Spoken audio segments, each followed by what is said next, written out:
এই কুফরি শক্তির সাথে মোকাবেলা করার জন্য মুসলমানদের তৈরি হতে হবে। কাদের তৈরি হতে হবে?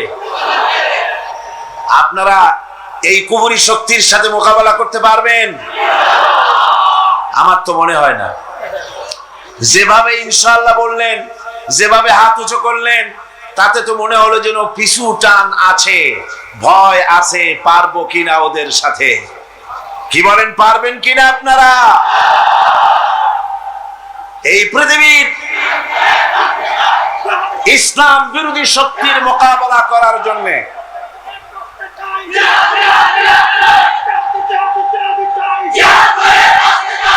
এদের সঙ্গে মোকাবেলা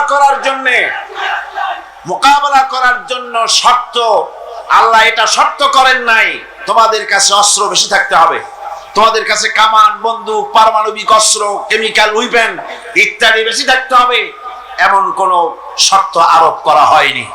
শর্তটা হচ্ছে ওয়ালা তাহিনু ওয়ালা তাহজানু ওয়া আনতুমুল আ'লাউনা ইন কুনতুম মুমিনিন।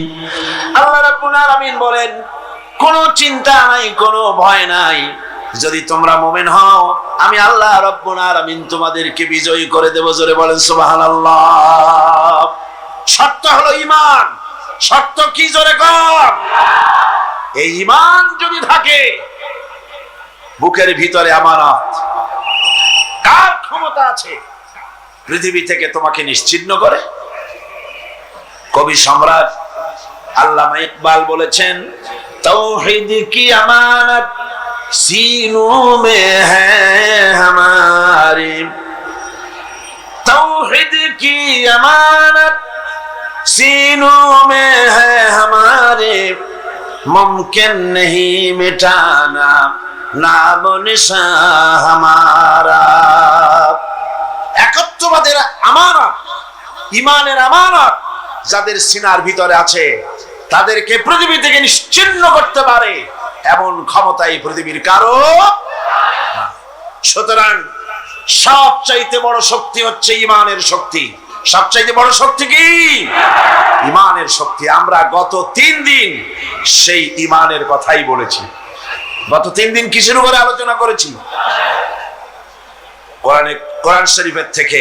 আমি আপনাদের সামনে যেখান থেকে আলোচনা করেছিলাম আপনাদের নিশ্চয়ই মনে আছে, সূরা বাকারার সেই জায়গা থেকে, লাইসাল বিররা আন তুওয়াল্লু ওয়ুজুহাকুম কিবালাল মাশরিকি ওয়াল মাগরিবি ওয়ালাকিন্নাল বিররা মান আমানা বিল্লাহি ওয়াল ইয়াউমিল আখিরি ওয়াল মালাইকাতি ওয়াল কিতাবি ওয়ান নাবিয়্যিন।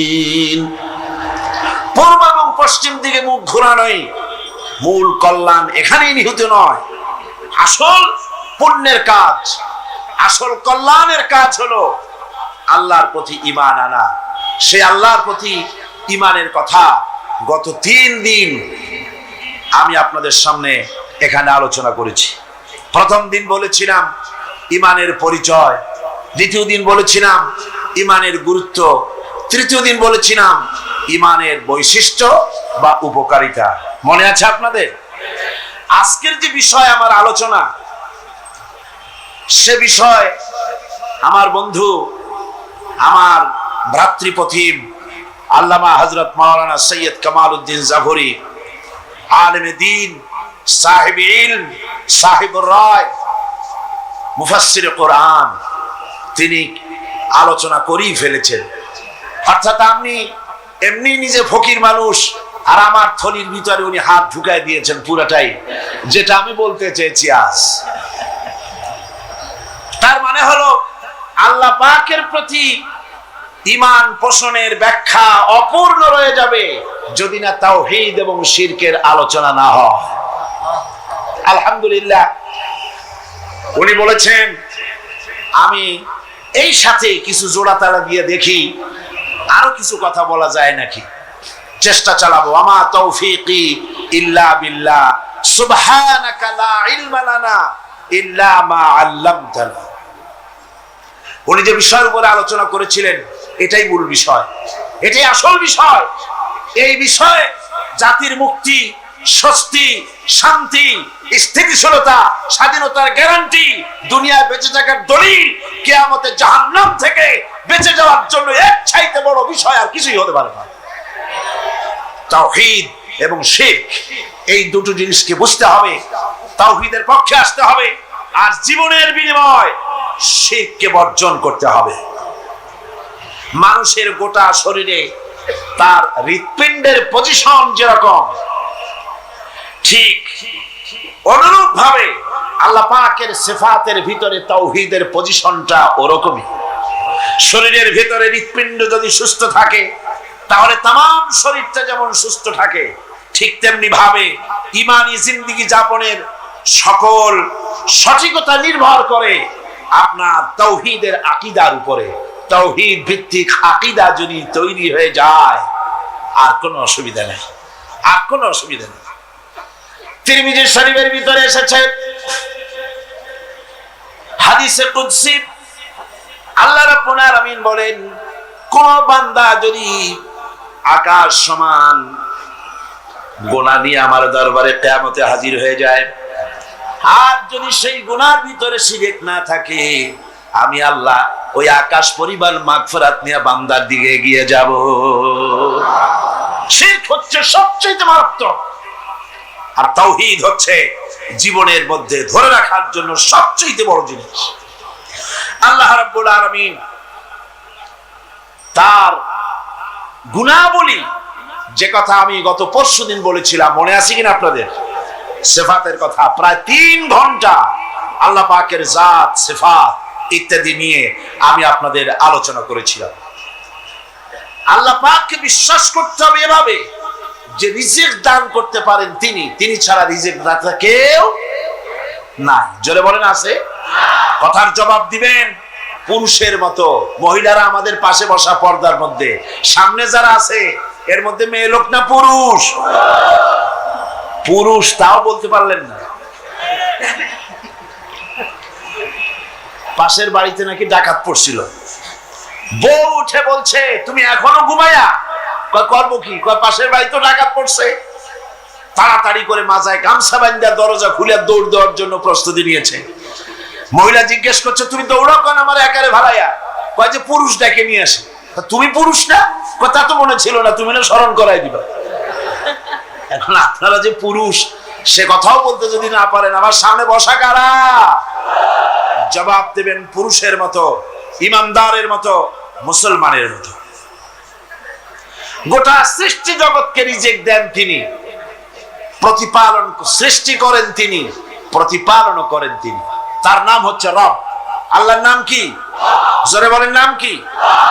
এই জন্য কোরআনে কারীমের ভিতরে আমরা আল্লাহ রাব্বুল আলামিনের সূরা ফাতিহার ভিতরে শুরুতেই আমরা বলি আলহামদুলিল্লাহি রাব্বিল আলামিন। সবাই পড়েন আলহামদুলিল্লাহি রাব্বিল আলামিন। রব্বুল আলামিন কিন্তু রব্বিল মুসলিমিন নন শুধু, আলহামদুলিল্লাহি রাব্বিল মুসলিমিন শুধু নন, আলহামদুলিল্লাহি রাব্বিল আউলিয়া ওয়াল মুত্তাকিন নন শুধু, আলহামদুলিল্লাহি রাব্বিল মুরসালিন নন শুধু, আলহামদুলিল্লাহি রাব্বিল আলামিন। তিনি সকলের রব। সুতরাং তিনি সৃষ্টি করেন আর সৃষ্টির প্রয়োজনীয়তা পূরণ করেন, প্রতিপালন করেন, বর্ধিত করেন, যার যা প্রয়োজন। রব শব্দের অনেক অর্থ আছে। সোজা কথায় আপনারা যদি আমাকে প্রশ্ন করেন, এক কথায় বলে দেন রব কাকে বলে, তাহলে আমি এভাবে জবাবটা দিব যে যাহার যে জিনিসের যখন যতটুকুন প্রয়োজন তাহাকে তখন সেই জিনিস বিনা দরখাস্তে যিনি পৌঁছে দেন তার নাম রব। মানুষের, প্রাণী জগতের সকলের প্রয়োজন তিনি পূরণ করেন। তিনি হচ্ছেন আল্লাহ। গোটা সৃষ্টি তার, নিয়ন্ত্রণ করেন তিনি। তিনি ছাড়া আর কোনো প্রতিপালক নাই। তিনি নবী পাঠায় দিয়ে গোটা পৃথিবীর মানুষকে দীক্ষা দিয়েছেন, হেদায়েত দিয়েছেন। এমন নয় মানুষ সৃষ্টি করেছেন আর দোজক বানাই থইছে, মরো দোজকে যাওয়ার সোজাসুজি কোনো পথ দেখার নাই, এরকম না। আল্লাহ পাক মানুষ সৃষ্টি করেছেন, আবার পথও দেখিয়েছেন, পথ দেখাবার জন্য নবীদের পাঠিয়েছেন। এরপরে ইহকাল এবং পরকালে শাস্তি এবং শান্তি, মুক্তি কোন পথে তারও শিক্ষা তিনি প্রদান করেছেন। এরপরে আল্লাহ রাব্বুল আলামিনের এই তাওহীদকে, এই উলুহিয়াতকে, এই রুবুবিয়াতকে বোঝাবার জন্য অসংখ্য পয়গম্বর আল্লাহ পাক পৃথিবীতে পাঠিয়েছেন। সে নবীদের সংখ্যা কত আমরা জানি না।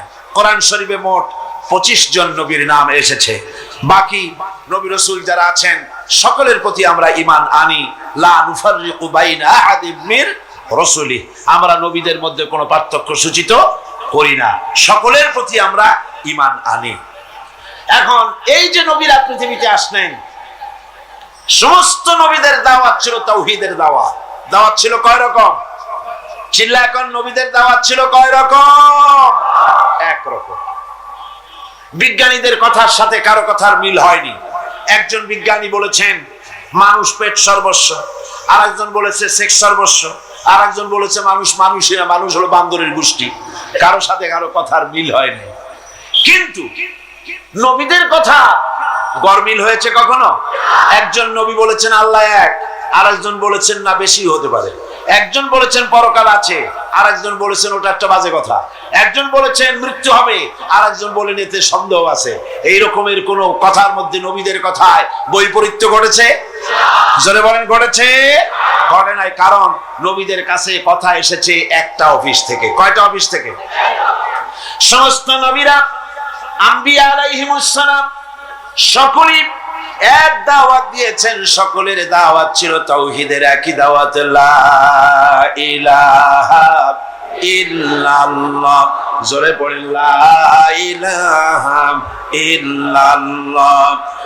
পয়গম্বরদের, নবী রাসূলদের একই দাওয়াত, লা ইলাহা ইল্লাল্লাহ, আল্লাহ ছাড়া কোনো ইলাহ নাই, মাবুদ। এই জন্য যখন যে পয়গম্বর পৃথিবীতে এসেছেন, সমস্ত নবীরা দাওয়াত দিয়েছেন কি বলে? ইয়া কওমি ইবুদুল্লাহা মা লাকুম মিন ইলাহিন গায়রু। সমস্ত নবীরা দাওয়াত দিয়েছেন তার কওমকে। আম্বিয়া আলাইহিমুস সালাম দাওয়াত দিয়েছেন, হে আমার জাতি, হে আমার সম্প্রদায়, এক আল্লাহ ছাড়া কোনো ইলাহ নাই। এক আল্লাহ ছাড়া কোনো ইলাহ নাই, কোনো আইনদাতা নাই, বিধানদাতা নাই, শাসনকর্তা নাই। সেই আল্লাহর দিকে, সেই আল্লাহকে একমাত্র ইলাহ বলে মেনে নাও, তার আনুগত্য করো, তার দাসত্ব করো।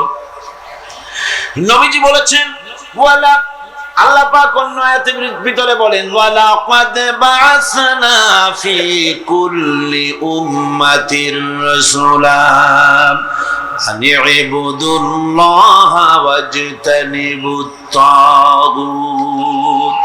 আল্লাহ রাব্বুল আলামিন বলেন এমন কোন জাতি নাই, এমন কোন সম্প্রদায় নাই, উম্মত নাই যাদের কাছে আমি নবী রাসূল প্রেরণ করি নাই।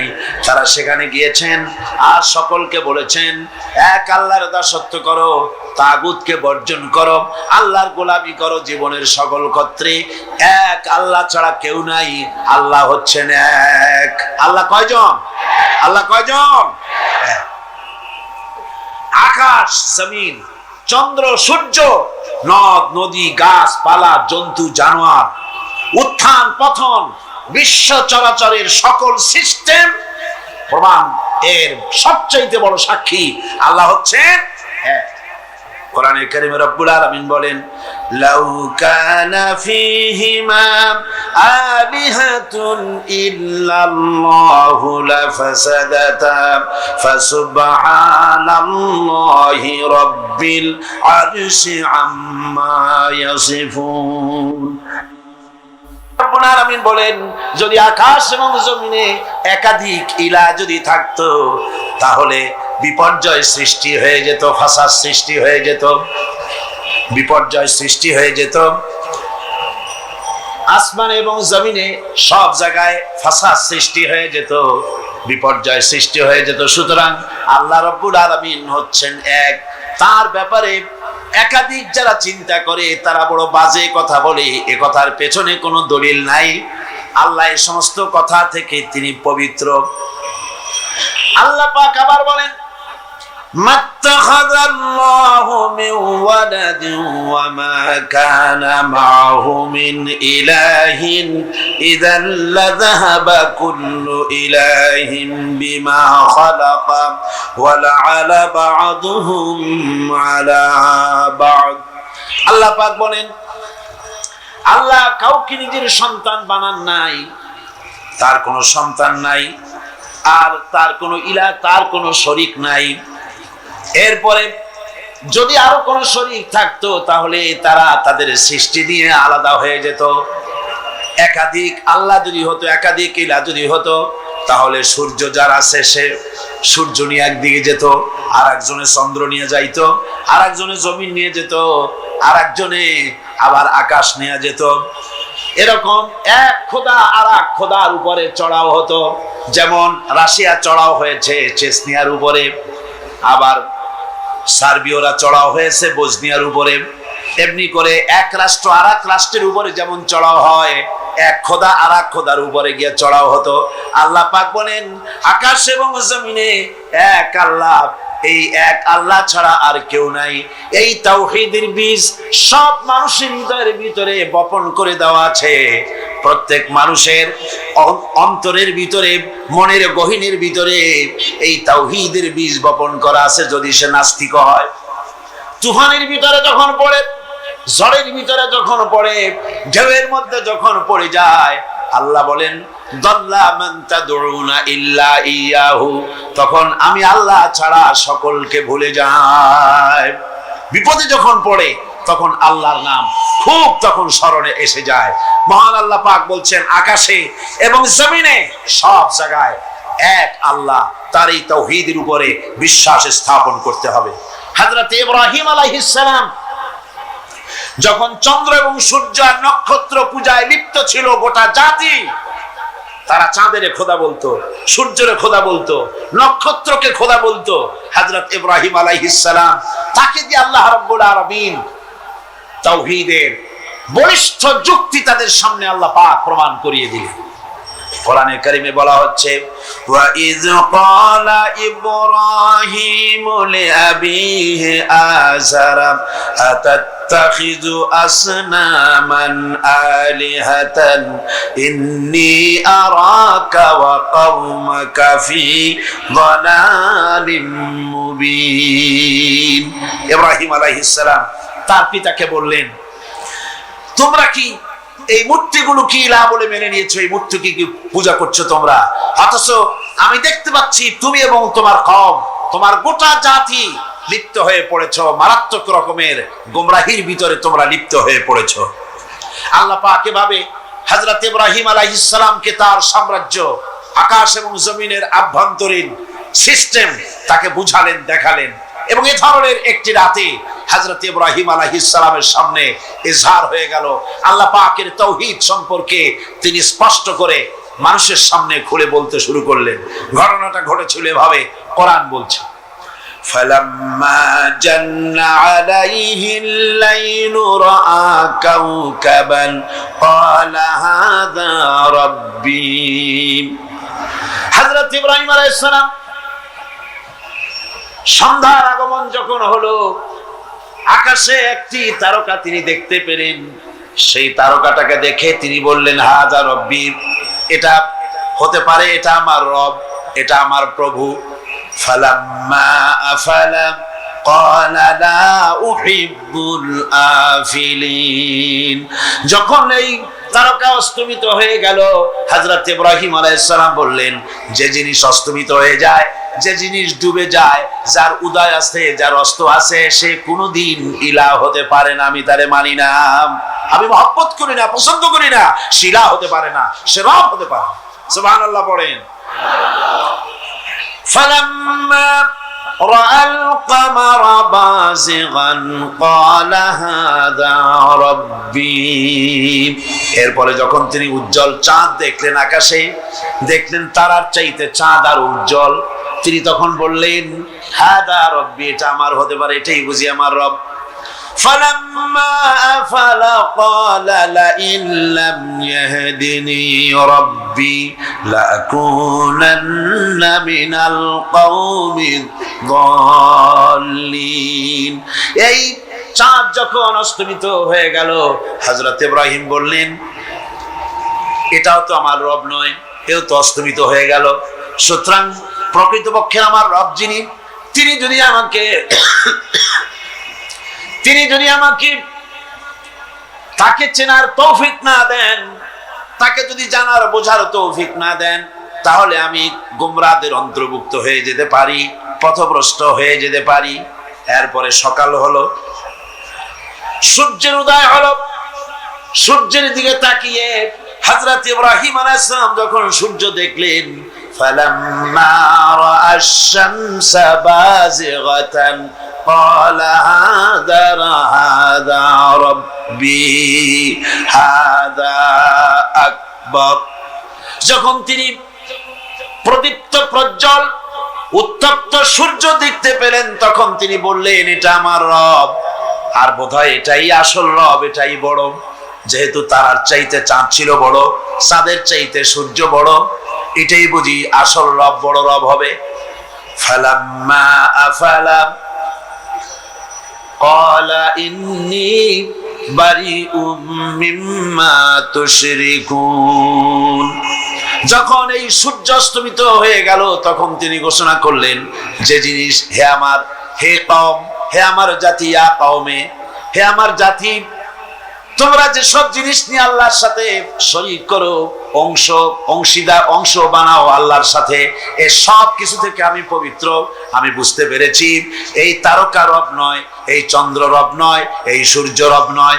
আমি আমার রবকে চিনে ফেলেছি, আমি আমার রবকে জানতে পেরেছি। আমার রব হচ্ছেন, ইন্নী ওয়াজ্জাহতু ওয়াজহিয়া লিল্লাযী ফাতারাস সামাওয়াতি ওয়াল আরদা হানিফা। এটা জানেন না আপনারা? পড়েন আমার সাথে, ইন্নী ওয়াজ্জাহতু ওয়াজহিয়া লিল্লাযী ফাতারাস সামাওয়াতি ওয়াল আরদা হানিফা ওয়ামা আনা মিনাল মুশরিকিন। নিশ্চয়ই আমার মুখমণ্ডল, আমার চেহারা ফিরায় দিলাম, সকল দিক থেকে আমার চেহারা ফিরায় দিলাম সেই আল্লাহর দিকে, যিনি আকাশ সৃষ্টি করেছেন, জমিন সৃষ্টি করেছেন। আর আমি মুশরিকদের অন্তর্ভুক্ত নহি, আমি চিনে ফেলেছি আমার রব। আমার রব হলেন যিনি চন্দ্র, সূর্য, গ্রহ, নক্ষত্র, সৌররাজি, নবমণ্ডল, ভূমণ্ডল, মানব, দানব ইত্যাদি জিন, যা কিছু দেখতে পাই, যা কিছু দেখতে পাই না, এই সবগুলিকে যিনি সৃষ্টি করেছেন, তিনি হচ্ছেন আল্লাহ রাব্বুল আলামিন। আর তিনি হচ্ছেন এমন আল্লাহ যার কোনো অংশীদার নাই। আল্লাহ তুলে ধরেছেন কি, কুল হুয়াল্লাহু আহাদ।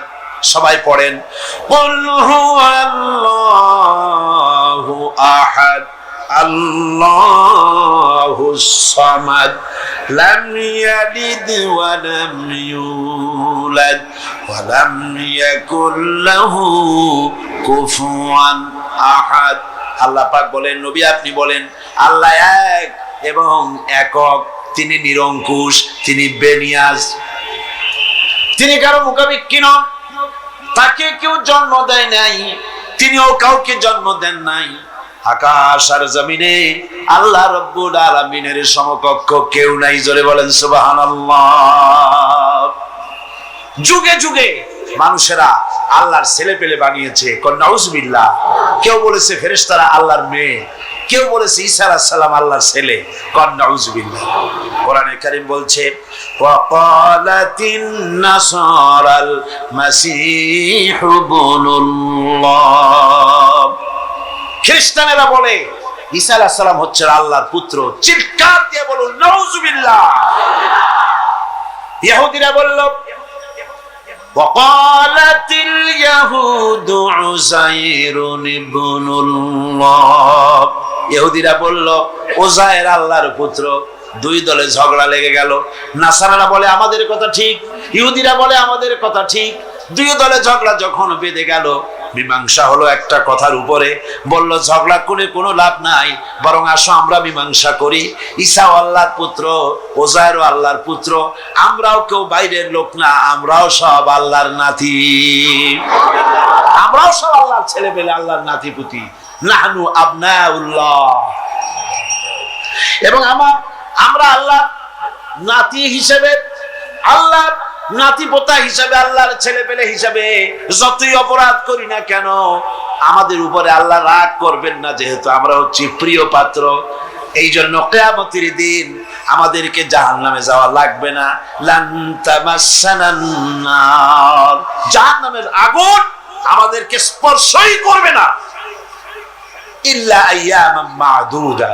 হ্যাঁ, যদি কোন কাজে আল্লাহ বেশি রাগ করে বসেন, তাহলে এই কোন রকম একটু বাগুনের মতো আগুনে থুইয়া সেক দিয়ে উঠায় নিয়ে আসবে, বেশি সময় আগুনে ভালায় রাখবো না।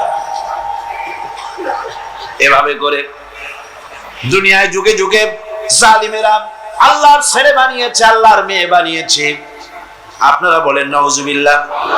আল্লাহ পাক বলেন বাদিউস সামাওয়াতি ওয়াল আরদ আন্না ইয়াকুনু লাহু ওয়ালাদুন ওয়া লাম তাকুন লাহু সাহিবাতুন ওয়া খালাকা কুল্লা শাই। আকাশ এবং জমিনের উদ্ভাবক স্রষ্টা হচ্ছেন আল্লাহ সুবহানাহু ওয়া তাআলা। আকাশ আর জমিন তো তিনিই সৃষ্টি করেছেন। কোত্থেকে তার জীবন, তার ছেলে আসবে কোত্থেকে, মেয়ে আসবে কোত্থেকে, যখন তার কোনো জীবন সঙ্গিনী নাই, বরং তিনি সব সৃষ্টি করেছেন। আকাশ জমিন যা তোমরা দেখতে পাও সব তিনি সৃষ্টি করেছেন। এই চিত্র আরো সুন্দর করে তাওহীদের এই চিত্র আরো ফুটে উঠেছে আয়াতুল কুরসির ভিতরে। আপনারা নামাজ পড়ে জামার বোতাম খুলে বুকের উপরে যে বড় করে একটা ফু দেন নামাজের পরে, দেন না? ওইটা কোন আয়াত? আয়াতুল কুরসি। এই যে আয়াতুল কুরসি পড়ে ফু দেন, এতে কিন্তু কোনো গুনাহ নাই, অনেক সওয়াব। সুবহানাল্লাহ পড়ে।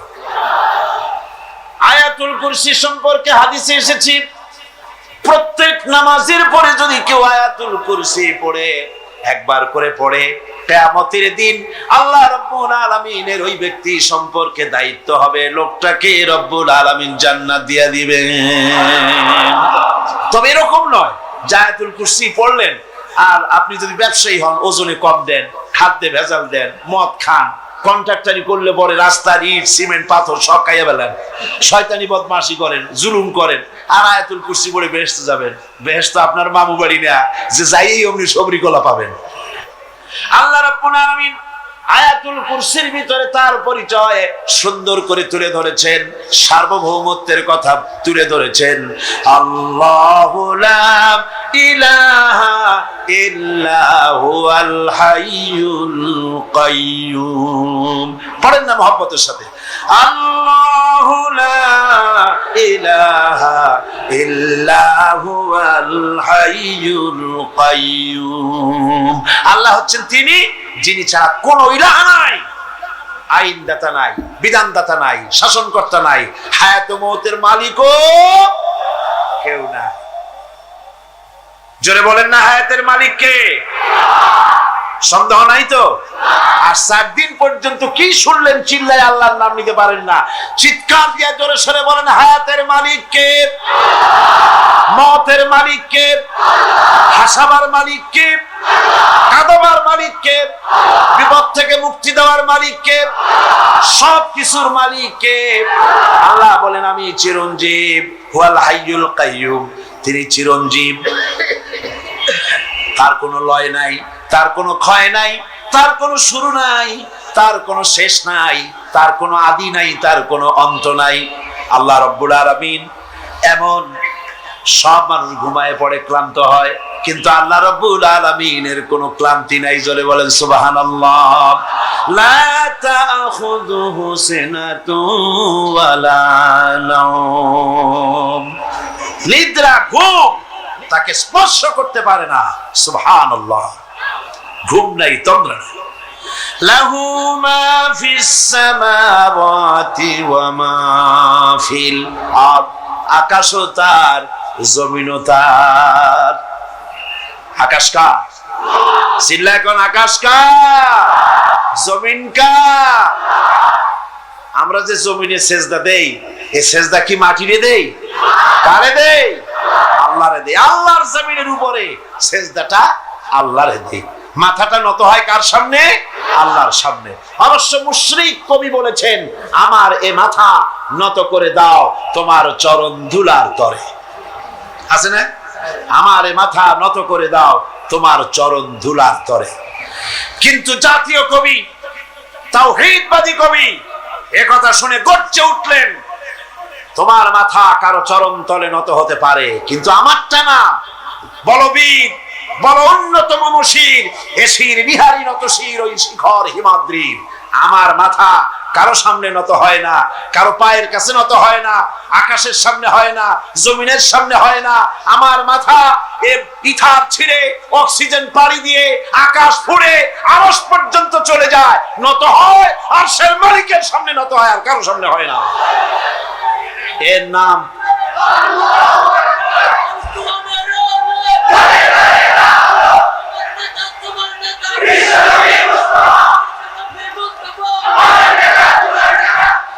তাওহীদের। এই সলিড তাওহীদে বিশ্বাস করা লাগবে, আকাশ তার, জমিন তার, সমস্ত ক্ষমতা তার। মান যাল্লাযী ইয়াশফাউ ইনদাহু ইল্লা বিইজনি। কে আছে এমন তার সামনে তার বিনা অনুমতিতে সুপারিশ করতে পারে এমন ক্ষমতা আকাশেও কারো নাই, জমিনেও কারো নাই। জোরে বলেন সুবহানাল্লাহ। বিনা অনুমতিতে আল্লাহর সামনে মুখ খোলার ক্ষমতা কারো নাই। সুবহানাল্লাহ। অনেকে চিন্তা করে, দুই হুজুরের কাছে মুরিদ হইছি, খুব খুশি। দুই হুজুরের কাছে মুরিদ হইছি, কি উদ্দেশ্যে? কয়েছে দুইজনে দুই হাত ধরিয়া কিয়ামতের দিন এরকম মারিয়ে দেবে, আর আমি বেহেশতের মধ্যে ঢুকে যাব। আল্লাহ পাক কোরআনে কারীমের মধ্যে বলেন, ওয়া মিনান নাসি মান ইয়াত্তাখিযু মিন দুনিল্লাহি আনদাদান ইউহিব্বুনাহুম কাহুব্বিল্লাহ। মানুষের ভিতরে এরকম অনেক মানুষ আছে, আল্লাহরে যেভাবে ভালোবাসা উচিত সেভাবে ভালোবাসে না, বরং এত সব কিছু জানার পরে, আল্লাহর এত অবদান পাওয়ার পরে আল্লাহর পরিবর্তে মানুষকে বেশি ভালোবাসে।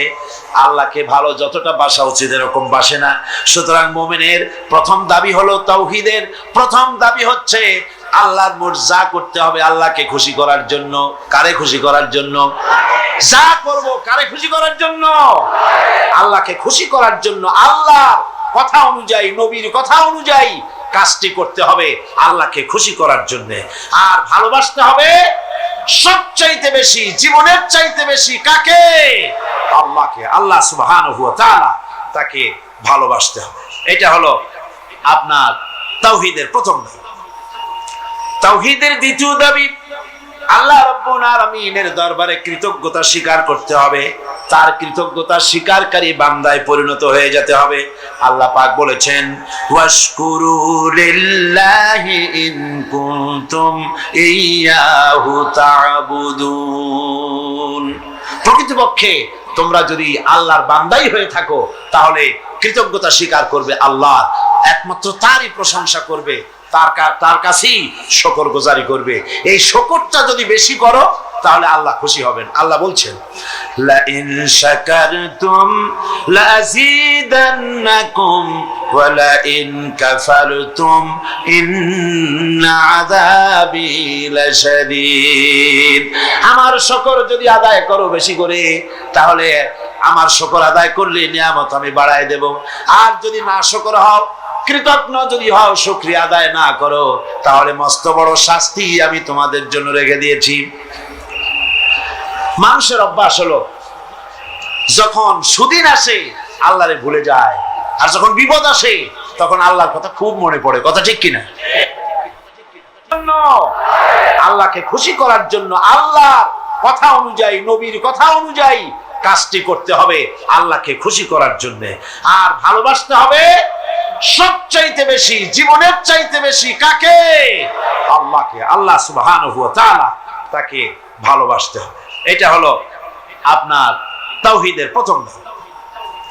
তাওহীদের দ্বিতীয় দাবি, আল্লাহ রাব্বুল আলামিনের দরবারে কৃতজ্ঞতা স্বীকার করতে হবে, তার কৃতজ্ঞতা স্বীকারকারী বান্দায় পরিণত হয়ে যেতে হবে। আল্লাহ পাক বলেছেন ওয়াশকুরু লিল্লাহি ইন কুনতুম ইয়াহু তা'বুদুন। প্রকৃতপক্ষে তোমরা যদি আল্লাহর বান্দাই হয়ে থাকো তাহলে কৃতজ্ঞতা স্বীকার করবে, আল্লাহ একমাত্র তারই প্রশংসা করবে, তার কাছেই শুকরগুজারি করবে। এই শুকরটা যদি বেশি করো তাহলে আল্লাহ খুশি হবেন। আল্লাহ বলছেন লা ইন শাকারতুম লাযীদান্নাকুম ওয়া লা ইন কাফারতুম ইন্না আযাবি লাশাদীদ। আমার শুকর যদি আদায় করো বেশি করে তাহলে আমার শুকর আদায় করলে নিয়ামত আমি বাড়ায় দেব, আর যদি না শুকর হও, কৃতজ্ঞ যদি হও, শুকরিয়া আদায় না করো, তাহলে মস্ত বড় শাস্তি আমি তোমাদের জন্য রেখে দিয়েছি।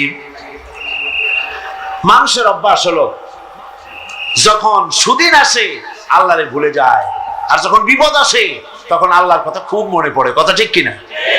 কোরআনে কারীম বলছে ওয়াইদা আনআমনা আলাল ইনসানি আ'রাদা ওয়া নাআ বিজানিবিহি ওয়া ইযা মাসসাহুশ শাররু ফাযু দুআইন আরিদ। আল্লাহ রাব্বুল আলামিন বলেন, যখন আমি বান্দাকে নিয়ামত দেই, নিয়ামত পেলে পরে তখন সে পিঠ প্রদর্শন করে আমারে বুড়ো আঙ্গুল দেখায়, আর যখন বিপদ আসে তখন লম্বা চৌড়া দোয়া শুরু করে যায়। দেখেন না, যখন তুফান হয়, ঝড় হয়, টর্নেডো হয়, গর্কি হয়, প্রচন্ড ঝড় এসেছে, এই ঝড়ের মোকাবেলায় কাঁপতে থাকে, আল্লাহ আমারে বাঁচাও, রক্ষা করো। আল্লাহ যদি দয়া করে মেহেরবানি করে ঘরটারে বাঁচায় দিল, তারপরে সকালবেলা কয় যে আমার বাবা বড় বুদ্ধিমান ছিলেন, পাকা শাল কাঠের খুঁটি দিছিলেন আর তাল গাছের চৌকাঠ দিছিলেন, নইলে কি ঘর টিকতো, যে ধাক্কা লাগছিল। আল্লাহ কয় দেখো বাঁচাইলাম আমি, কানলো আমার কাছে, আর এখন প্রশংসা করে তাল গাছের আর ওর বাপ। বিপদে পড়লে আল্লাহর কথা খুব মনে ওঠে, আর বিপদ যখন যায় আর মনে থাকে না। এক বেচারা তুফানের মধ্যে পড়ছিল, নদীর ঢেউ, প্রচন্ড ঢেউ, বলতেছে আল্লাহ কোন রকম রহম করে আমার একটু খাল পর্যন্ত নিয়ে দাও, তারপর আমি যাইতে পারবো না। বিপদ যখন আসে সে সময় আল্লাহর কথা খুব মনে পড়ে বান্দা, আর বিপদ যখন চলে যায় তখন আল্লাহকে বেমালুম মানুষেরা ভুলে যায়। এই জন্য তাওহীদের দাবি হচ্ছে মানুষ যেন শুকরগুজারকারী, কৃতজ্ঞতা স্বীকারকারী বান্দায় পরিণত হয়ে যাবে, সব জায়গায় শুকর করবে আল্লাহ।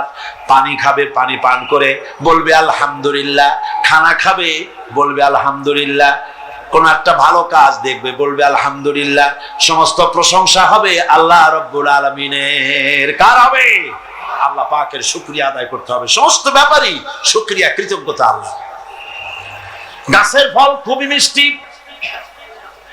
আম খেলেন, আমটা খুব মিষ্টি লেগেছে, প্রশংসা এমন হবে না যে আম, এই গাছটা বড্ড ভালো, খুব মিষ্টি আম দেয়, বরং প্রশংসা হবে এই গাছের আমটা যিনি মিষ্টি করলেন সেই আল্লাহ পাকের। কথা বুঝে আসছে? ডাক্তারে ওষুধ দিল, রোগ ভালো হয়ে গেল, প্রশংসা ডাক্তারের হবে না, প্রশংসা হবে ওই ডাক্তারকে সঠিক ডায়াগনোসিস করার তৌফিক যিনি দিয়েছেন, যিনি ওষুধটাকে রোগ মাফ করার জন্য কাজে লাগাই দিলেন, প্রশংসা হবে সেই আল্লাহ রাব্বুল আলামিনের। সব সময় সমস্ত ব্যাপারে প্রশংসার একমাত্র প্রশংসা কার? আল্লাহ। মানুষেরা বোঝে না, মানুষেরা তাই কৃতজ্ঞতা স্বীকার করতে জানে না, আল্লাহর শুকরিয়া আদায় করে না। আল্লাহ পাক বলেন আমার যত নিয়ামত দিয়েছি নিয়ামতগুলি খাও আর শুকরিয়া আদায় করো। কিভাবে? আলহামদুলিল্লাহি রাব্বিল আলামিন। সবাই পড়েন আলহামদুলিল্লাহি রাব্বিল আলামিন। একটুখানি জোরে সোরে জিকির করেন লা ইলাহা ইল্লাল্লাহ, লা ইলাহা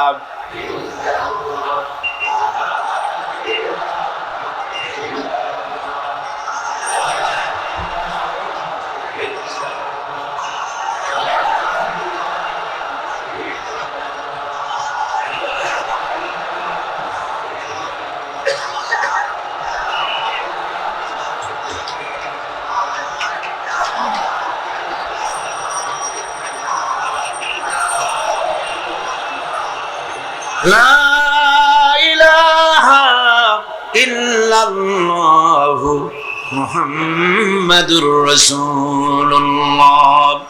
তাওহীদের তৃতীয় দাবি হচ্ছে, দাবিগুলি মুখস্থ করে যান, কাজে লাগবে, কিয়ামতের দিন কাজে লাগবে, দুনিয়ায় কাজে লাগবে।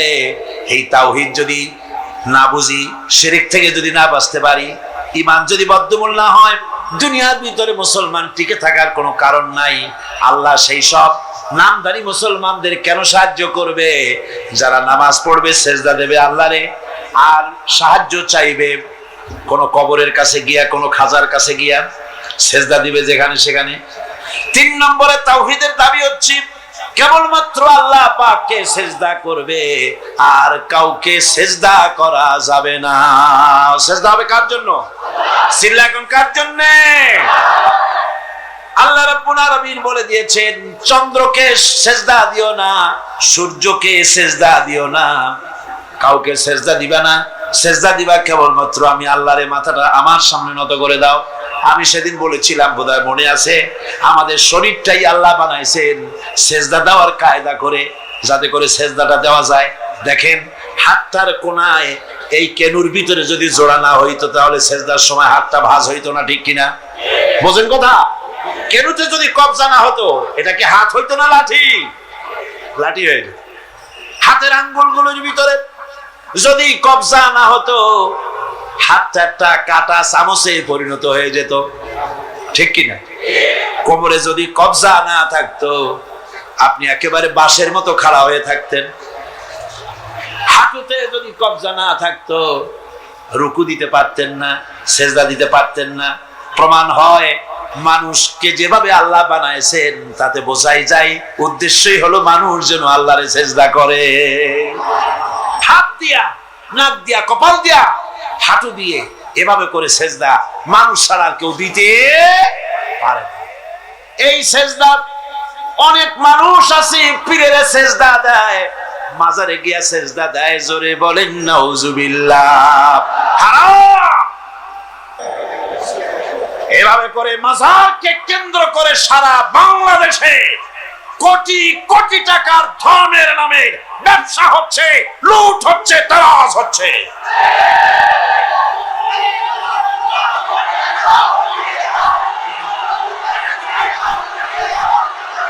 আমার বন্ধুগণ, সুতরাং মাজারে লক্ষ্য করুন, মাজারে সেজদা দেওয়া যাবে না, পীরের সেজদা দেওয়া যাবে না, মাজারে টাকা দেওয়া যাবে না, চাদর দেওয়া যাবে না, আগরবাতি দেওয়া যাবে না, পয়সা দেওয়া যাবে না, মোমবাতি দেওয়া যাবে না। দিবেন আপনারা? দিবেন? কারা কারা দিবেন না? 2 হাত উঁচু করে দেখা। আলহামদুলিল্লাহ।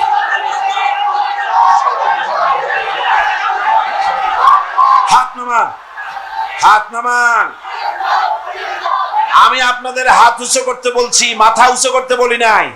বসেন, বসুন, বসুন। আল্লাহ পাক, আল্লাহ পাক গায়রুল্লাহকে সেজদা করা আর গায়রুল্লাহর নামে মানত করা থেকে, শিরক থেকে এই জাতিকে আল্লাহ হেফাজত করুন। জোরে কোন আমিন। মাজারে মানত করে না মুসলমানেরা? মানত করে না? জোরে কোন করে কিনা? অবশ্য চিটাগংয়ের মানুষেরা করে না, করে। গায়রুল্লাহর নামে, আল্লাহ ছাড়া, ভালো করে শুনুন, আল্লাহ ছাড়া কারো নামে মানত করা জায়েজ নাই। হারাম, হারাম, হারাম। মানত হবে কার নামে? চিল্লায় বলেন, কার নামে? সুতরাং আর মানত নয়, আর চাদর নয়, আগরবাতি নাই, এ সমস্ত ব্যবসা 2 হাতে বন্ধ করে দিতে হবে। তাওহীদের চতুর্থ দাবি হচ্ছে নামাজ আদায় করা। তাওহীদের চতুর্থ দাবি কি? নামাজ আদায় করা। সেজদা দিবা, কারে দিবা? আল্লাহ রাব্বুল আলামিন কোরআনে কারীমের ভিতরে হযরত মূসা আলাইহিস সালামের কাছে প্রথম যে ওহী নাজিল করলেন তার মধ্যে বলে দিলেন, ইন্নানি আনাল্লাহ লা ইলাহা ইল্লা আনা ফা'বুদনি ওয়াকিমিস সালাতা লিযিকরি। নিশ্চয়ই আমি আল্লাহ, লা ইলাহা ইল্লা আনা, আমি ছাড়া কেউ নাই, ফাবুদনি, আমার গোলামি কর, আমার দাসত্ব কর, আমার আনুগত্য কর, আর আমার শরণার্থে নামাজ আদায় করো। নামাজ আদায় করো, এই নামাজ আদায় করতে হবে। বহু মুসলমান আছে ভাইরা, অনেক মুসলমান আছে কয় হুজুর এমনি আমি মানুষটা খারাপ না, সত্য কথা বলি, গরিবরে সাহায্য করি, এমনি আমি মানুষটা ভালো, এই মাঝে মধ্যে একটু নামাজ পড়ি না, তাতে কি আমার ঈমান নষ্ট হয়েছে নাকি? আমি বলি ভাই ঈমানই তো নাই, নষ্ট হবে কি? ঈমান তো থাকা লাগবে। লা দীনা লিমান লা সালাতা লাহু, যার কাছে নামাজ নাই তার কাছে দিন নাই, ঈমান নাই, কিচ্ছু নাই। যে ব্যক্তি নামাজ পড়ে না, মুসলমান বলে দাবি করার কোন হক নাই, তার অধিকার নাই। যে ব্যক্তি নামাজ পড়ে না, তাওহীদের ৪র্থ নম্বরের দাবি নামাজ আদায় করতে হবে। বিশ্বাস করুন, যদি যে ঈমানের ব্যাখ্যা গত ৩ দিন আর আজও করা হচ্ছে, কালও করা হবে, এই ঈমানের ভিত্তিতে যদি জীবন গড়া না হয়, বসনিয়া চেচনিয়া একটা হবে না। এই মুসলমানের আল্লাহর কোনো দরকার নাই। যারা শিরক আর বিদআতের মধ্যে মুবতালা হয়েছে, যারা নামাজ পড়ে না, রোজা রাখে না, এমন মুসলমানের আল্লাহর কোনো দরকার আছে? চিল্লায় কোন দরকার আছে? কোনো দরকার নেই। সুতরাং ৪র্থ নম্বরের দাবি হলো নামাজকে সঠিকভাবে আদায় করতে হবে। আল্লাহর নবী বলেছেন, যে ব্যক্তি নামাজ পড়ে না সে ব্যক্তির সঙ্গে আল্লাহ এবং রাসূলের সব সম্পর্ক ছিন্ন হয়ে যায়। সমস্ত সম্পর্ক ছিন্ন হয়ে যায়, কোনো সম্পর্ক থাকে না। ইচ্ছে করে যে ব্যক্তি নামাজ ছেড়ে দিল সে ব্যক্তি কুফরি করলো। আমার ভাইরা, নামাজ ৫ ওয়াক্ত সঠিকভাবে আদায় করা লাগবে। আর সেই নামাজ আন্দাজে পড়লে হবে না, নামাজ পড়তে হবে রাসূল যেমন নামাজ পড়েছিলেন। জোরে কোন সুবহানাল্লাহ। রাসূলুল্লাহ বলেছেন, সাল্লু কামা রাআইতুমুনি উসাল্লি, নামাজ পড়ো সেইভাবে যেভাবে আমাকে নামাজ পড়তে দেখছো। সুবহানাল্লাহ ওয়া বিহামদিহি। হুজুরের মতো নামাজ পড়তে হবে। নামাজে দাঁড়ায়া হায় রে কপাল, মসজিদে ঢুকতে যত দেরি, বেরোতে দেরি নেই, বাইরেতে পারলেই যেন বাসে। তারপরে ইমাম যদি আত্তাহিয়াত পড়তে একটু দেরি করে বসে, পিছন থেকে সমানে সিগন্যাল আসতে থাকে। লক্ষ্য করছেন আপনারা?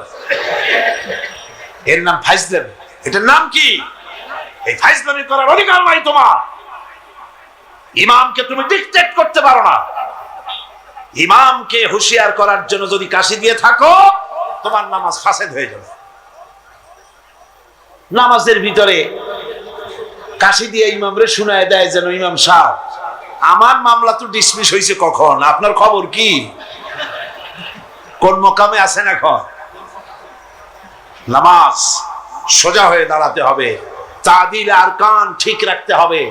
তাদিল শব্দের অর্থ হলো বরাবর করা। রুকুর ভিতরে থাকবেন যতক্ষণ, দাঁড়িয়ে থাকবেন ততক্ষণ, অন্তত ১ তাসবিহ পরিমাণ তো বটেই। সেই পরিমাণ সোজা হয়ে দাঁড়ানো হয় না, ওয়াজিব তরফ হয়ে যাচ্ছে।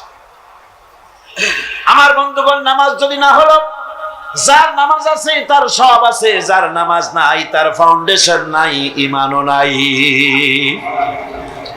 রুকুর ভিতরে যতক্ষণ থাকবেন, রুকুর থেকে দাঁড়িয়ে রব্বানা লাকাল হামদ হামদান কাসীরান তাইয়িবান মুবারাকান ফি, একজন সাহাবী এই দোয়া পড়েছিলেন।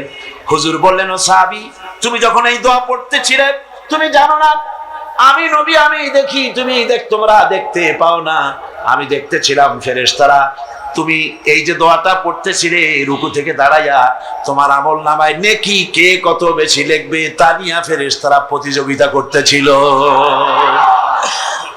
2 সেজদার ভিতরে 1 সেজদা দিয়েছেন সুবহানা রাব্বিয়াল আ'লা। বলেন তো, সুবহানা রাব্বিয়াল আ'লা, সুবহানা রাব্বিয়াল আ'লা, সুবহানা রাব্বিয়াল আ'লা।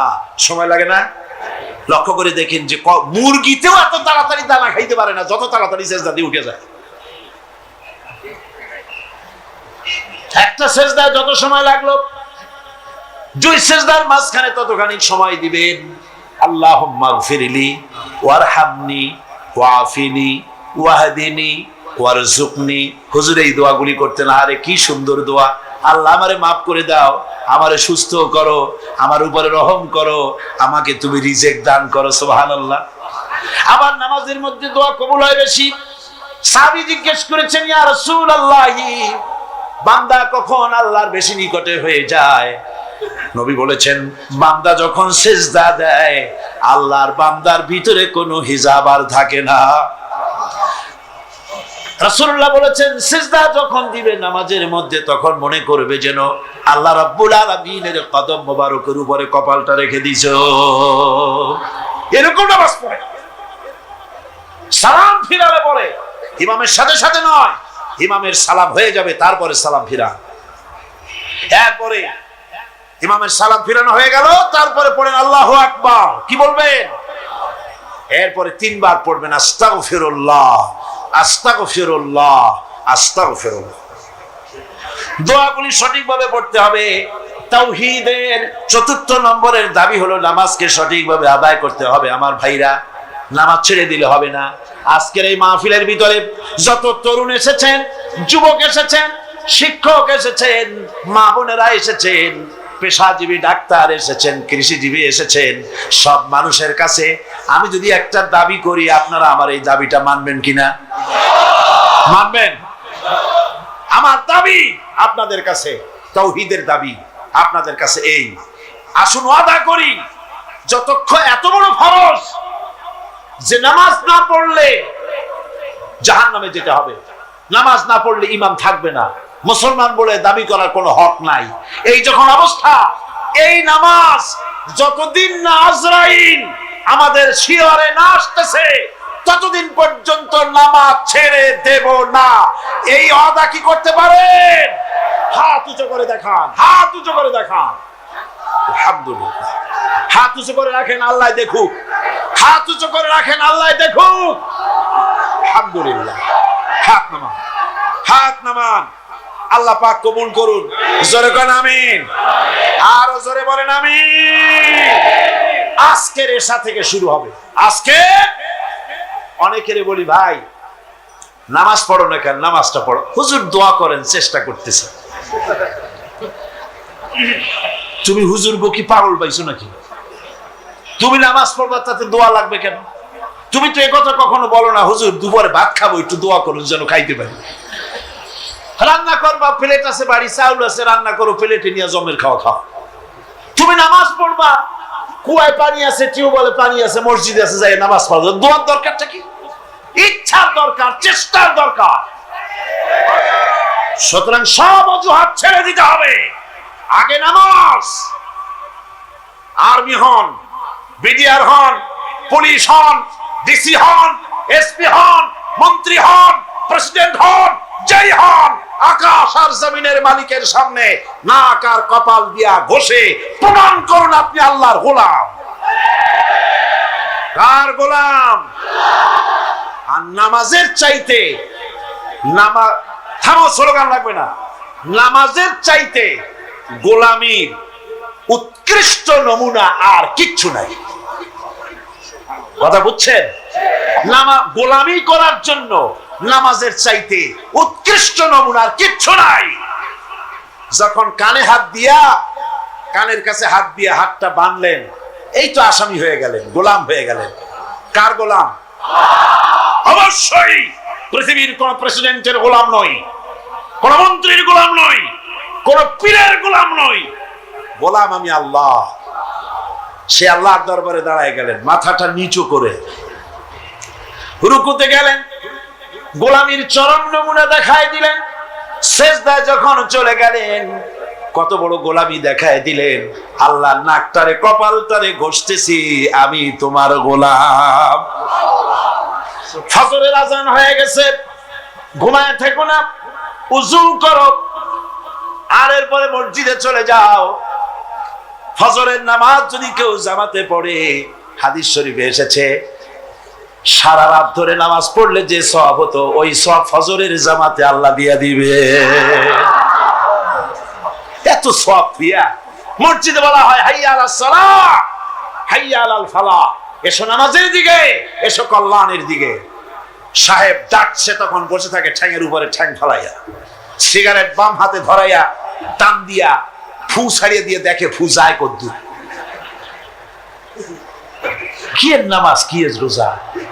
তুমি যদি আল্লাহরে সেজদাই না দিলা, তুমি আর গরু কোনো পার্থক্য নাই। আছে পার্থক্য? আমি কি বেশি বললাম নাকি? বেশি বলি নাই, বরং গরু তোমার থেকে ভালো। গরু আল্লাহর জিকির করে, আল্লাহ স্মরণ করে সবাই। তুমি আল্লাহ স্মরণ থেকে নাফরমান হয়ে গিয়েছো। ফজরের সময় উঠি সেজদা দিয়া প্রমাণ করো, আল্লাহ এই দিন শুরু করলাম তোমার গোলামির মাধ্যমে। কপালটা মাটিতে ঠেকায় দিয়া প্রমাণ করে দিলাম আমি তোমার গোলাম। দুপুরের সময় তুমি যেন আল্লাহর গোলামি ভুলে না যাও, এজন্য জোহরের নামাজ দুপুর বেলায় আরেকবার সেজদা দিয়া প্রমাণ করো, আল্লাহ আমি ভুলি নাই, আমি তোমার গোলাম। আসরে আরেকবার, দিন যখন শেষ হয়ে যায় মাগরিবের সময়, দিন শেষে আরেকবার স্মরণ করিয়ে দিচ্ছি নিজেকে, আল্লাহ আমি তোমার গোলামি ভুলি নাই, আমি তোমার গোলাম। মাথাটা আবার ঘষলাম। রাতে যখন বিছানায় শুয়ে যাও ঈশার নামাজের সময় আবার মাথাটা সেজদা দাও, গোলামির নমুনা দেখায় দাও, আল্লাহ এবার শুতে যেতেছি তোমারে সেজদা দিয়া তারপরে শুতে গেলাম। আমি সবসময় তোমার গোলাম। আল্লাহর হুকুম পালনকারী বান্দায় পরিণত হতে হবে। আল্লাহ যা হুকুম করেছেন তা সব মেনে নিতে হবে। ফাইলাহুকুম ইলাহু ওয়াহিদুন ফালাহু আসলিমু ওয়া বাশশিরিল মুখবিতিন। অর্থাৎ তোমাদের আল্লাহ রাব্বুল আলামিনের সামনে, এক আল্লাহর সামনে আনুগত্যের মস্তক অবনত করে দাও। আর আনুগত্যকারীদের জন্যই রয়েছে আল্লাহর সুসংবাদ। তাদের জন্য খুশখবরি আছে জান্নাতের, যারা নাকি আনুগত্য করে, যারা মাথা নত করে আল্লাহর দরবারে, তাদের জন্যই শুভ সংবাদ আছে। তাওহীদের ষষ্ঠ দাবি, তাওহীদের 6 নম্বরের দাবি হলো আল্লাহ কি ভয় করতে হবে। কারে ভয় করা লাগবে? ভয় করবেন কারে? ইয়া আইয়ুহাল্লাযীনা আমানুত্তাকুল্লাহা হাক্কা তুকাতিহি ওয়া লা তামুতুন্না ইল্লা ওয়া আনতুম মুসলিমুন। ইয়া আইয়ুহাল্লাযীনা আমানু, বিশ্বাসীরা ভয় করো আমি আল্লাহকে। ভয় করার মতো যেমনটি ভয় করা উচিত তেমনটি ভয় করো। দিনের বেলা ভয় করবেন, রাত্রি বুঝি করবেন না নাকি? কি গান? দিনে যে আল্লাহ দেখে, রাত্রি বুঝি দেখে না? অফিসে দেখে না? সব জায়গায় দেখে, সব জায়গায় দেখে। আপনি যদি ঘুষ খান আল্লাহ টের পায় না? কোন টের পান কিনা? এসে বলছে, স্যার এই যে চাইছিলেন টাকাটা নেন, আমার কাজটা একটু করে দিয়ে। রোজার দিন ওই টাকা কি হাতে নেওয়া যায়? আশ্চর্য কথা, আপনি তো টাকা চাইছিলেন। চাইছি তাই কি হয়েছে? রোজা রেখে ওই সব টাকা হাতে নেওয়া যায় নাকি? করবো কি? টেবিলের ড্রয়ারে থুয়ে যাবে। টেবিলের ড্রয়ারে টাকা থুইয়া তারপরে লোকটা বলতেছে, স্যার আপনি যা করলেন আমার একটা গল্প মনে পড়ে গেল, যদি কিছু মনে না করেন। কয় বলো কি গল্প? কয় যে একটা লোক খুব বেশি পাকা ফজলি আম দিয়া, দুধ দিয়া ভাত মাখাইয়া খাচ্ছিল। তারপরে ছেলেকে ডেকে বলছে, এই বল্টু চামচ নিয়ে আয়। কয় বাবা হাত দিয়ে তো ভাত খাচ্ছিলে, আবার চামচ কেন? কয় তুই তার বুঝবি কি, আমটা এত বেশি পাকা যে দুধ দিয়ে যখন মাখাইছি একেবারে আমাশা রোগীর বিষ্ঠার মতো লাগে, সেই জন্য হাত দিয়া খেতে ঘৃণা করে বলে চামচ দিয়ে খাইতে চাইছি। রোজার দিন ওই টাকা কি হাতে নেওয়া যায়? সুতরাং ড্রয়ারের মধ্যে ধুয়ে যাও। তাহলে বোঝা গেল লোকটা আল্লাহরে ভয় করে না। রোজা রাখে ঠিক, নামাজ পড়ে ঠিক, আল্লাহরে ভয়। আল্লাহরে যদি, আল্লাহর ভয় যদি অন্তঃকরণে থাকে ঘুষ খেতে পারে না। জোরে বলেন পারে? জোরে বলেন পারে? পারে না। যে ঘুষ খাও, গরিব মানুষেরা ঘুষ দেয় কাজ আদায় করার জন্য, কিন্তু টাকায় বরকত হয় না। বেতন পায় 5,000 টাকা, কিন্তু বাড়িতে রঙিন টেলিভিশন, ডিশ অ্যান্টিনা, ঠেলা কথা, পোলাও কোরমার অভাব নাই, বড় বড় পাঙ্গাস হুজুরের বাড়ি হাজির, তারপরে খাসির চর্বি, জব্বের খাওয়া খায়। বেতন 5,000, মাসে ইনকাম করে লাখখানেক টাকা, কিন্তু বরকত নাই। কিরকম বরকত নাই? ঘরে আসছে, সারাদিন খাটাখাটনি করে এসে দেখি মেয়ে একটা গড়াগড়ি করতেছে। কি হয়েছে তোর? আমার পেটে ব্যথা। আর একটা দাঁড়ায় রয়েছে, তোর হয়েছে কি? আমার জেনে ধরছে। বউ মাথা ধরে বসে আছে, তোমার কি? আমার মাথা যায় ছিড়িয়া বেদনার চোটে। ছেলে একটা দাঁড়ায় লাফায়, তোর কি হয়েছে? কয় আমি মরবো। এখন ওজারে টাকা দাও, বৈদ্যরে টাকা দাও, মৌলবীরে টাকা দাও, তারে পয়সা দাও, ওজা আনো, বৈদ্য আনো, ডাক্তার আনো। আনতে আনতে কামাই করছিল 1 লাখ, খরচ হয়ে গেল 1.5 লাখ। হারামে বরকত নাই। হারামে বরকত আছে? বরকত নাই। দেখেন না, কুত্তার বাচ্চা হয় কয়টা বছরে? হ্যাঁ, শ্রীরকম কুত্তা নাই? কয়টা হয় বাচ্চা বছরে? 7টা 8টা। অর্থ কোন জন্ম নিয়ন্ত্রণের বালাই নাই, জন্মের হওয়া। এই যে কুত্তা এত হওয়া হইল, সব কুত্তা যদি বাঁচত, আপনারা রাস্তায় হাঁটতে পারতেন? হাঁটতে পারতেন? কুত্তার চালায় হাঁটতে পারতেন না। যেহেতু ওটা হারাম, জন্মের হওয়া হইল, অত কোনো বরকত নাই। আর গরু হলো হালাল। গাভী বাছুর দেয় কয়টা? কয়টা? মাত্র 1টা বছরে। আর তারপরে মুসলমানেরা কুয়াতুল মুসলিমিন, জন্মের খাওয়া খায় এই গরু। এরপরে গরুর অভাব আছে? যেহেতু ওটা হালাল, এতে বরকত হয়। হারাম বেতন, বেতন নয়, হারাম ভাবে ঘুষের টাকা নিয়েছেন।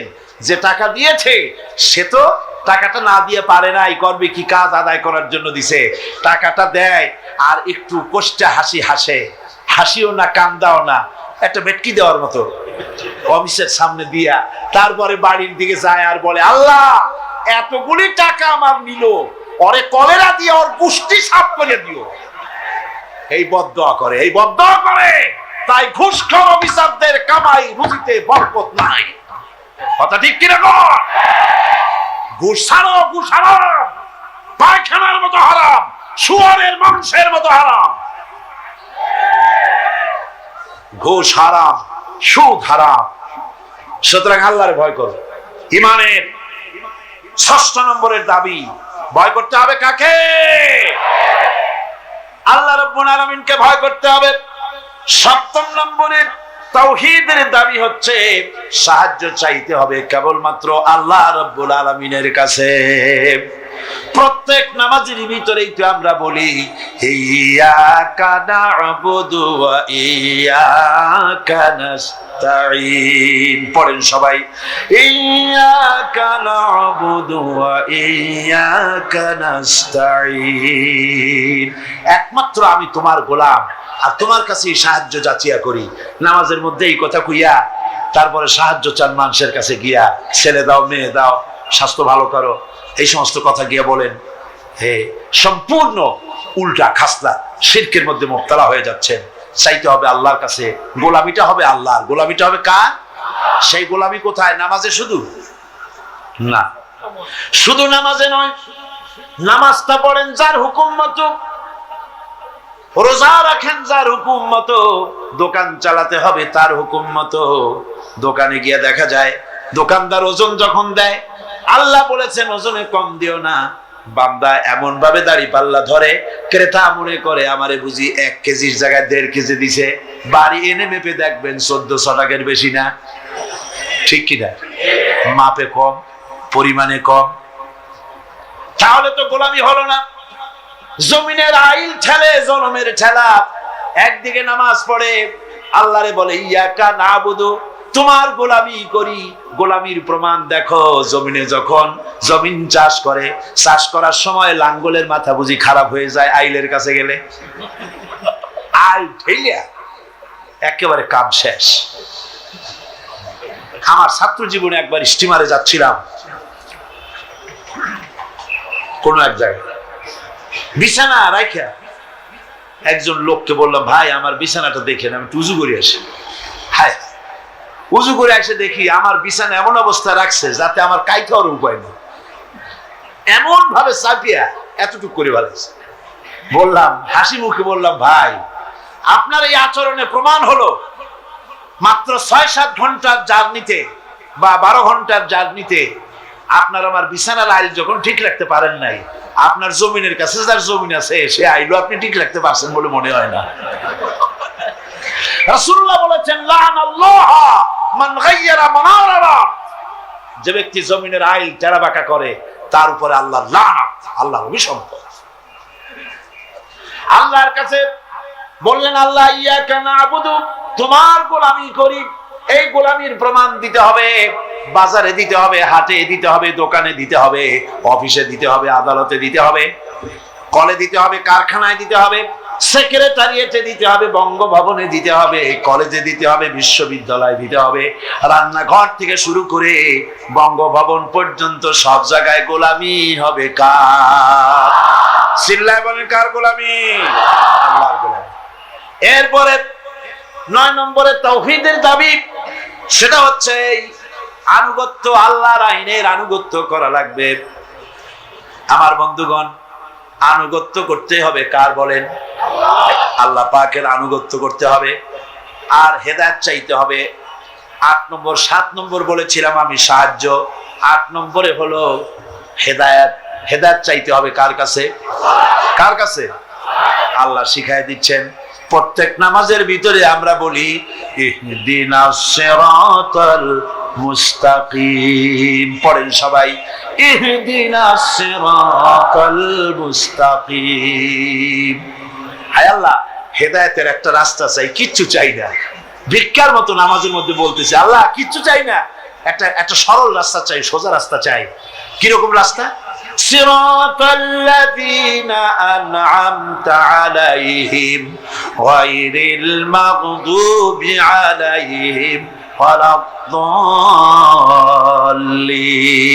এমন রাস্তা চাই যেই রাস্তায় চললে নিয়ামত পাওয়া যায়। অভিশপ্তদের রাস্তা, পথভ্রষ্টদের রাস্তা চাই না। নিয়ামত প্রাপ্ত হচ্ছে নবী, সিদ্দিকীন, শুহাদা, সালিহিন, ওই রাস্তা চাই। হেদায়েতের রাস্তা চাইতে হবে আল্লাহর কাছে। নামাজের ভিতরে আমরা যে হেদায়েতের রাস্তা চাইলাম আল্লাহর কাছে, আল্লাহ রাব্বুল আলামিন এই আমাদের এই চাওয়ার জবাবে আল্লাহ পাক বলেন আমার কাছে রাস্তা চেয়েছো, এরই জবাবে 30 পারা কোরআন শরীফ দিলাম, এটাই হেদায়েতের পথ। আর জবাব দিলেন আল্লাহ সূরা ফাতিহার জবাব সূরা ইয়াসিনের মধ্যে আল্লাহ দিয়ে দিয়েছেন। সূরা ফাতিহায় আমরা বললাম ইহদিনাস সিরাতাল মুস্তাকিম, আয় আল্লাহ সোজা রাস্তাটা দেখাও।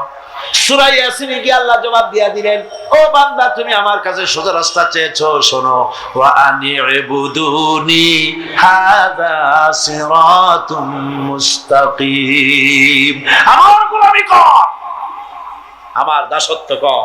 হাযা সিরাতুল মুস্তাকিম, এটাই হলো সহজ সরল রয়াল রোড, যার শুরু হলো দুনিয়া থেকে, শেষ হলো জান্নাতুল ফেরদাউসে গিয়া।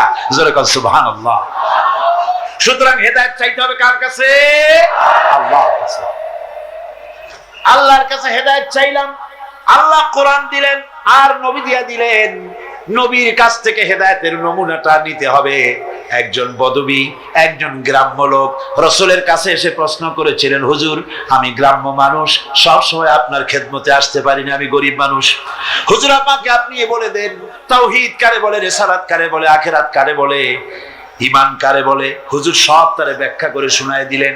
লোকটা যাওয়ার সময় বললেন, ইয়া রাসূলুল্লাহ, আল্লাহর নামে কসম করে বলি, ঈমান, রিসালাত, আখিরাত, ইহসান, তাওহীদ ইত্যাদির যে ব্যাখ্যা আপনি দান করলেন, এর থেকে আমি এক চুলো বাড়াবো না, এক চুলো আমি কমাবো না। এই বলে লোকটা যখন বিদায় হতে লাগলো, আল্লাহর নবী উপস্থিত সাহাবীদের বললেন, সাহাবীরা এই দুনিয়ায় বেঁচে থাকা অবস্থায় যদি কোনো বেহেশতি মানুষ দেখে চোখ শীতল করতে চাও, তাহলে এই বান্দার দিকে তাকায় দেখো, সে আল্লাহর জান্নাতি। কারণ সে বলেছে, রাসূল ইসলামের যে ব্যাখ্যা আপনি দিয়েছেন, এর থেকে এক চুল বাড়াবো না, এক চুল কমাবো না। এর নাম ঈমান। এর নাম কি? সিল্লাকনের নাম কি? আজ মুসলমানের কপাল পুড়ছে। কেন মুসলমানদের কপাল পুড়েছে? রাসূলুল্লাহর কাছে থেকে ঈমান, ইসলাম, তাওহীদের ব্যাখ্যা নিতে চায় না। খাজা বাবাই কি কয়, হুজুর কেবলা কি কয়, কোন দেশ থেকে কোন হুজুর কেবলা আসলো, তিনি কি ব্যাখ্যা দিলেন, সেই ব্যাখ্যা অনুযায়ী যায়। ওই ব্যাখ্যা কোরআনে বা হাদিসে আছে কিনা একটু যাচাই পর্যন্ত করে না। জোরে কোন নাউজুবিল্লাহ। হ্যাঁ, কোন পীর সাহেব যদি বলেন এভাবে পাগড়ি বাঁধো, আমি যদি দেখি হাদিসে ওরকম পাগড়ি বেঁধেছেন রাসূল, অবশ্যই পীর সাহেবের কথা মানবো। কিন্তু পীর সাহেব যদি এমন পাগড়ি বাঁধার কথা বলেন যেরকম হুজুর বাঁধেন নাই, সাহাবীরা বাঁধেন নাই, সে পীর যেখান থেকে আসুক না কেন সে পীরের কথা মানি না। বলেন ঠিক কিনা? জোরে বলেন ঠিক কিনা? পীর সাহেব আমারে জিকির শিখান। আমি যদি দেখি আমার রাসূলুল্লাহ ওই রকম জিকির করেছেন, নবীর সাহাবীরা ওই রকম জিকির করেছেন, পীর সাহেবের কথা মাথা পেতে মেনে নেব, যেহেতু তিনি আমার রাসূলের কথা বলেছেন, আমার রাসূলের সাহাবীদের মতো বলেছেন।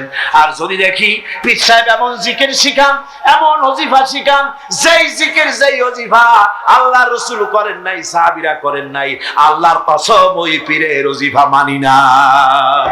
ঠিক কিনা গো? এর নাম হলো ঈমান। এর নাম কি? ঈমান।